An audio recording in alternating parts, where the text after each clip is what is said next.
കാശി യാത്ര ഓരോരുത്തർക്കും ഓരോ തരം അനുഭവങ്ങളാണ് സമ്മാനിക്കുന്നത്. ചിലർക്ക് മോക്ഷത്തിൻ്റെ, ചിലർക്ക് തിരിച്ചറിവിൻ്റെ, ചിലർക്ക് കാഴ്ചകളുടെ, അങ്ങനെ പലതരം അനുഭവങ്ങൾ. ഈ കാശി യാത്രയിൽ പലതരം ജീവിതങ്ങൾ കണ്ടെങ്കിലും കണ്ണിലുടക്കിയ ഒരു ജീവിതമായിരുന്നു ഈ കുട്ടികളുടെ.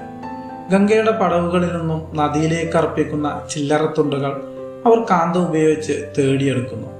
കയറിൽ കെട്ടിയ കാന്തം വെള്ളത്തിലേക്കിട്ട് വലിച്ചു നടക്കുകയാണ് അവർ ചെയ്യുന്നത്.